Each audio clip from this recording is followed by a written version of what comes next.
paz a todos.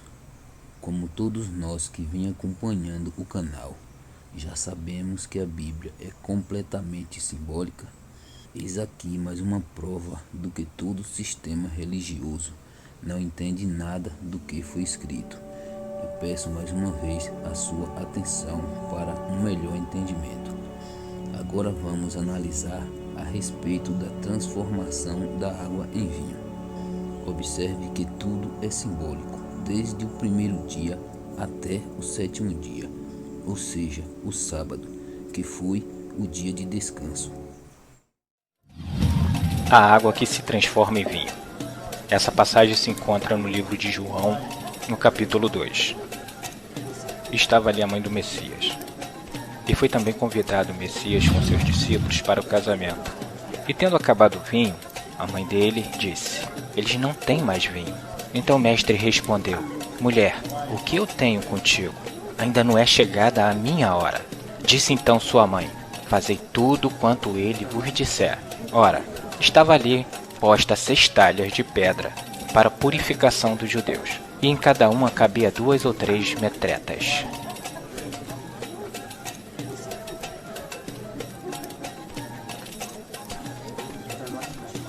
Ordenou o mestre e disse: "Enchei de água essas talhas, e enche até em cima." Então lhe disse: "Tirai agora e levai ao mestre-sala." E eles o fizeram.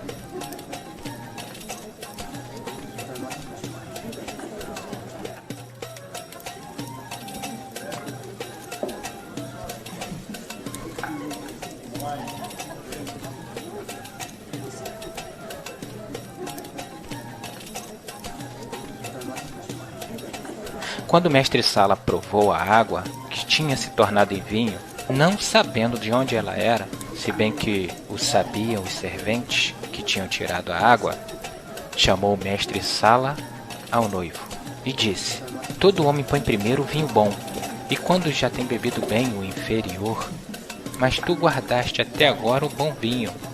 E assim ele deu início aos seus sinais.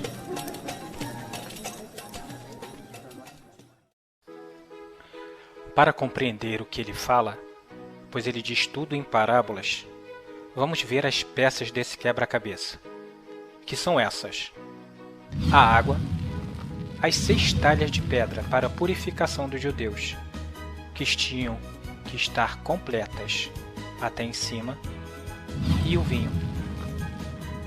Então vamos começar pela água. Depois iremos ver as 6 talhas, o que representam, e o vinho. Depois vocês colocarão tudo isso junto e terão a resposta do que ele está querendo dizer sobre essa conversa. Vamos à água. A água era para purificar, para limpar. E o que limpa e purifica? É a palavra do Criador. E onde está a palavra do Criador, que era para completar aquelas 6 talhas? É toda a Escritura. A antiga aliança são as Escrituras sagradas, do Gênesis até o último livro da antiga aliança. Essas 6 talhas é mencionada na criação. Os 7 dias da criação, ou seja, 7 talhas. Cada um dia é uma talha que precisa ser completa até o topo, ou seja, precisa se cumprir. E iremos mostrar todas as 7. Lá mostra 7 dias, mas estamos falando de 6 talhas. Vocês compreenderão o porquê disso no final do vídeo. O porquê das 6 talhas, sendo que são 7 dias da criação, que completa a palavra do Criador. Então vamos ver agora a parte que fala sobre a água, para vocês compreenderem o que representa a água e assim poder substituir e ter a resposta sobre aquilo que ele está conversando. Assistam essa parte e comparem na sua Bíblia e no que está sendo dito pelo Pai e pelo Filho e terão a resposta sobre o que significa a água. Então será mostrada aqui a parte relevante sobre a água e teremos assim a resposta dessa parte do quebra-cabeça.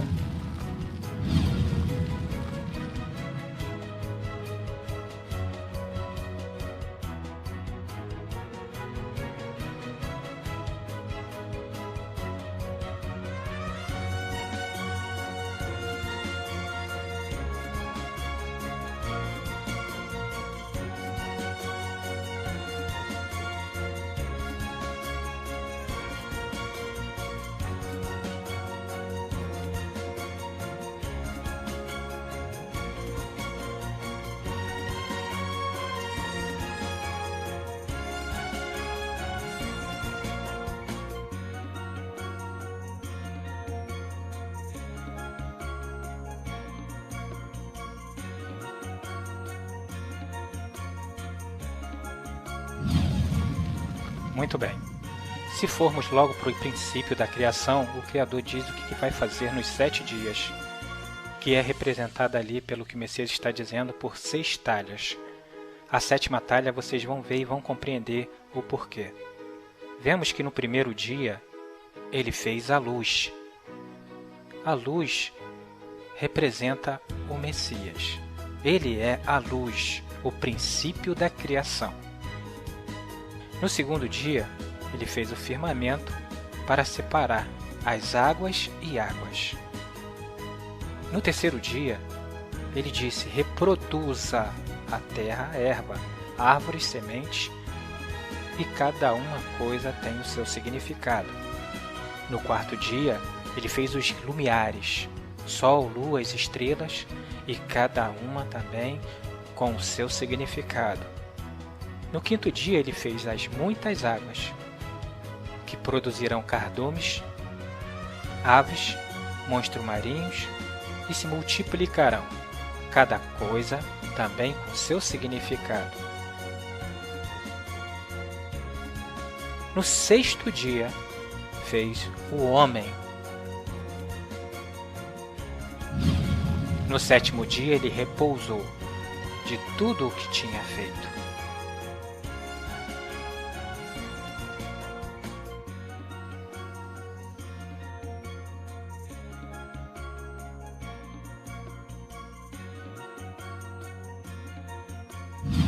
E o vinho? O que significa o vinho? O vinho representa a morte dele. Então nós temos aqui aonde entra a 7ª talha. A 7ª talha é o próprio Messias, aonde ele traz a palavra do Pai, onde o Pai repousa sobre ele e ele consuma toda a obra do seu Pai.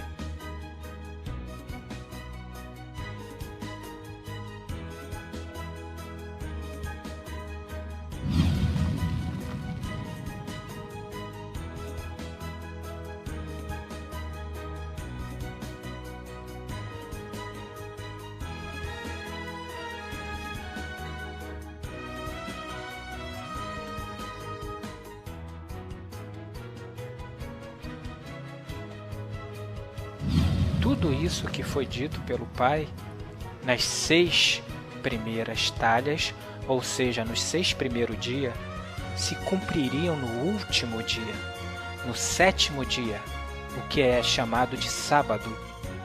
Então muitas pessoas não compreendem a parte que se diz sábado no 4º mandamento, pois só veem a palavra sábado, mas não veem 7º dia, não veem último dia e não veem o dia do Criador.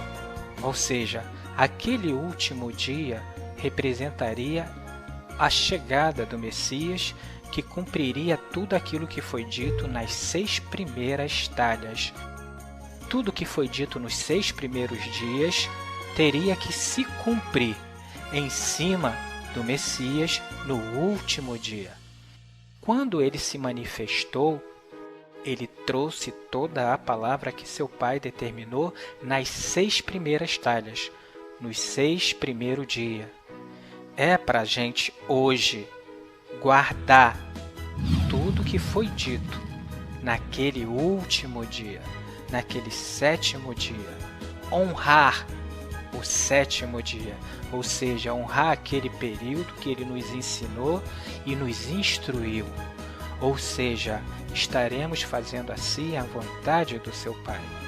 Muitas pessoas não compreendem porque tudo que era dito nas 6 talhas, ou seja, nos 6 primeiros dias, era pertinente a Israel, que eles deveriam cumprir materialmente.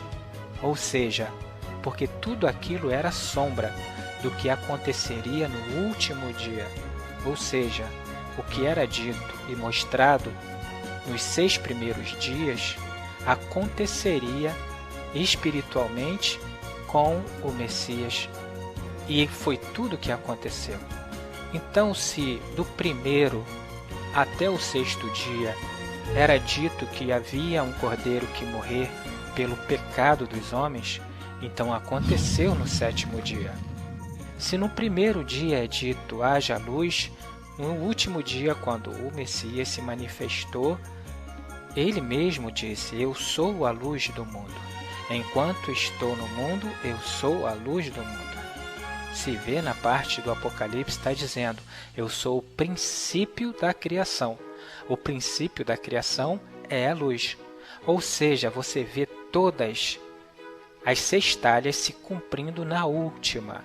Tudo que foi dito nos 6 primeiros dias é relevante ao Messias para que nós pudéssemos, através da palavra da água, se purificar e saber quem realmente é o Messias, não como a religião descreve ele. Você nunca verá naquelas 6 primeiras talhas, ou seja, nunca verá naqueles 6 primeiros dias do início do Gênesis até o último livro do Antigo Testamento, se relatar o nome Jesus, ou falando que Jesus é Deus, ou falando que haverá um outro Deus a não ser o Criador, o Yahweh. Então o que acontece? Quando chega a 7ª talha, o 7º dia é para se cumprir tudo que foi dito na lei, nos profetas e nos salmos. E se você for ler a lei, os profetas e os salmos, você nunca vai ver dizendo que virá um outro Deus. Ou seja, o Criador sempre foi bem claro, dizendo que ele é o único. Não existe um outro além dele. Isso ele falou para Moisés, que repassou para o povo de Israel. Depois, os juízes repetiram que o Yahweh é o único e não existe um outro, assim como os profetas afirmaram que só o Yahweh é o Todo-Poderoso. E quando o Messias chega, com a doutrina que ele recebe do Pai, da mesma forma ele ensina: ouve, Israel. Ele repete: o Yahweh, ele é o único, não existe outro além dele.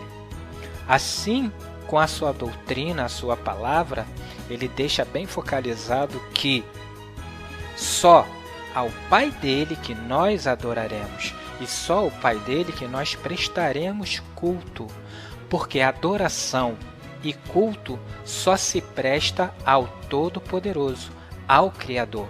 E o Filho, ele é criatura. Se você prestar atenção no primeiro dia, o Verbo fala: haja luz. Não foi a luz que disse: haja Verbo. Então, para a luz existir, primeiro o Criador teve que falar: haja.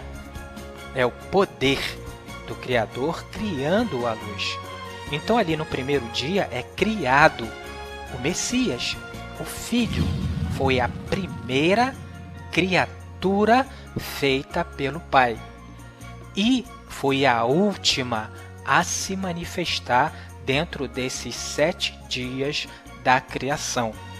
Ou seja, se você prestar atenção no que o Pai está falando em toda a Escritura e comparar com o que o Messias ensina, entenderá então por que ele disse: eu sou o princípio e sou o fim. Ou seja, eu sou o princípio, a luz, e eu sou o fim, o último a se manifestar no 7º dia. Aonde o Criador repousou foi o Messias. Ele é o primeiro e o último. Não houve nenhum outro depois dele. Então, as talhas estão sendo utilizadas pelos judeus para a purificação. A lei, profetas e salmos, tudo ali manifestava o que haveria de vir. Falava sobre o Messias.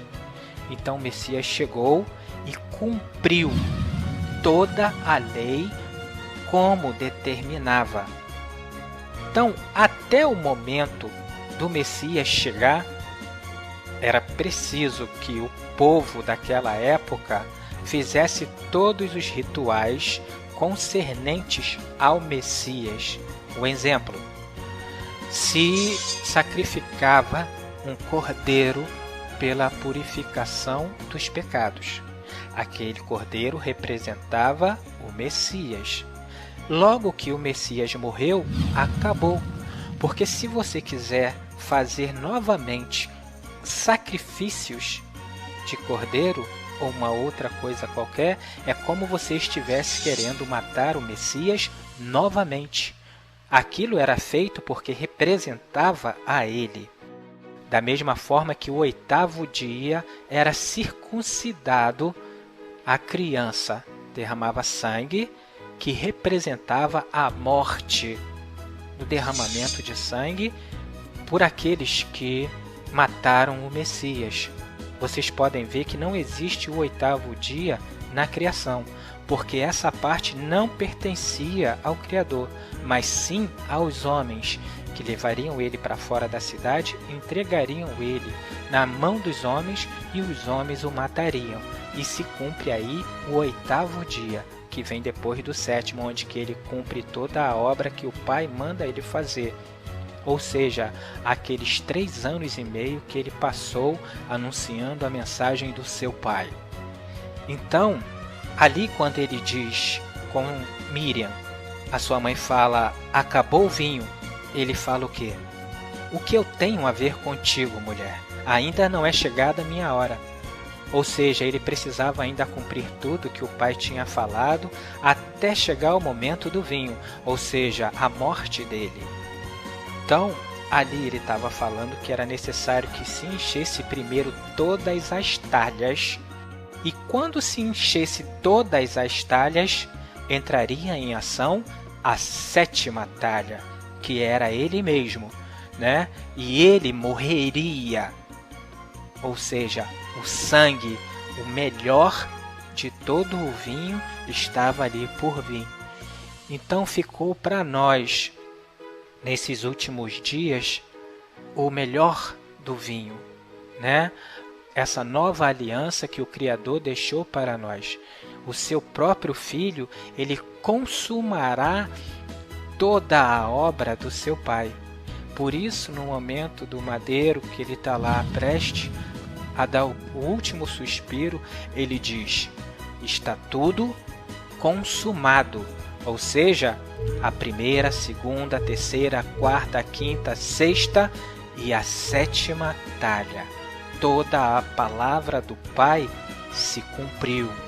Tudo que tinha dito sobre o Messias nas 6 talhas, quando vem a 7ª, que é ele mesmo, ele cumpre tudo o que o Pai fala. Então eu espero que vocês possam ter compreendido o que representa a água, as talhas e o vinho.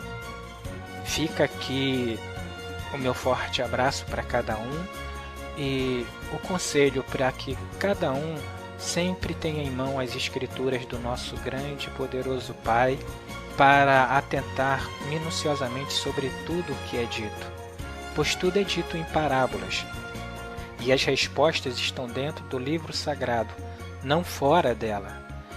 A grande maioria das coisas é pertinente ao nosso grande mestre. E se você prestar atenção em tudo que ele diz, verá que é preciso que tudo aquilo que foi dito seja cumprido. Logo, por exemplo, se você estiver vendo o Messias falar, é preciso que tudo se cumpra, não cairá um tio ou um i da lei antes que tudo se cumpra. Ou seja, todas aquelas 6 talhas precisam estar cheias até o topo. Então entrará a parte dele e ele cumprirá o que o Pai determinou. Por isso foi dito no último dia que o Pai desceria e repousaria. E foi o que aconteceu, como se diz aqui pelo Messias.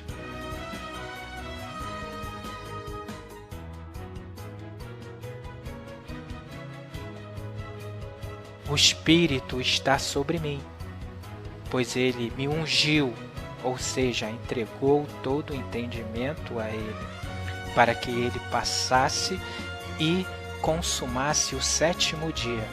Então, quando você vê os judeus perguntando a ele: você descumpre a lei porque trabalha no sábado? Então as pessoas se confundem muito achando que o Messias está descumprindo a lei naquele momento, dizendo: o meu pai trabalha até agora e eu também trabalho. Por quê? Porque ele é o dono do último dia. É ele que vai cumprir toda a obra daquele período. Quem não pode fazer essa parte espiritual são os homens. Tem que ser aquele que o Criador enviou. Então, na antiga aliança, realmente era necessário que se guardasse o sábado da folhinha do calendário. Mas agora, o sábado que nós temos que guardar, depois que o Messias cumpriu o sétimo dia, é guardar tudo o que ele fez, tudo o que ele mandou e tudo o que ele ensinou. Ou seja, devemos honrar aquele dia, aquele último dia, o sétimo dia, a sétima talha. Esse é o sábado, esse é o sétimo dia da criação, esse é o grande e temível dia do Yahweh. Viu? E se você parar um pouco para pesquisar as pregações em geral, você perceberá que não faz nenhum sentido. Cada um fala o que quer, cada um interpretando de forma que bem entender. E quando você vê essas coisas, deixa elas acontecer, pois é necessário que aconteça. Agora veja com seus próprios olhos e ouça com seus próprios ouvidos, que eles, em geral, não entendem nada. Deus muitas vezes usa o natural para produzir efeitos sobrenaturais. E muitas vezes ele usa o sobrenatural para produzir efeitos naturais. Um exemplo bem claro disso, deixa eu me dar só um pequeno exemplo, e a ciência não tem explicação para tudo não. Não fique assim iludidos achando que que a ciência vai explicar tudo o que tem na Bíblia. Não, não é esse o alvo, nem ela consegue. O Senhor Jesus transformou água em vinho. Bem básico o negócio, né? O problema é que água é uma pequena moléculazinha que tem 2 átomos de hidrogênio e 1 átomo de oxigênio. Quando você pega vinho, você tem átomos de carbono, você tem átomos de nitrogênio, uma montoeirada de outras coisas ali no meio.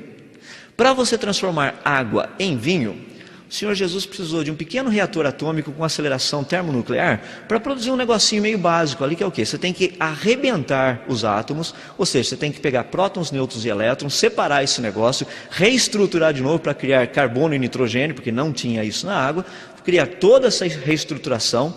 É o processo de fisão e fusão nuclear. Quem não entende disso é uma confusão nuclear isso. Mas só para você ter uma ideia, é só a junção dessas duas coisinhas. Você quebra os átomos e junta-os novamente de formas diferentes. Eu já vi mensagem dizendo assim: esse texto nos ensina como orar. Chegar para Jesus, é o que Maria fez. Maria foi uma oração. Chegou para Jesus e trouxe a necessidade. Eles não têm vinho, isso é oração. Ou então uma lição muito importante que é sempre tirada desse texto é que Deus muda as pessoas. Assim como Jesus mudou água em vinho, Ele pode mudar uma pessoa ruim numa pessoa boa. Eu já vi todo tipo de aplicação desse texto, mas o ponto desse texto não é nenhuma dessas coisas, embora você possa usar para isso. Mas o ponto desse texto é mostrar a glória de Cristo, que Ele é Deus, que Ele é o Criador, o Senhor de todas as coisas. E o alvo desse texto e dos demais sinais do Evangelho de João é nos convidar a crer em Jesus Cristo.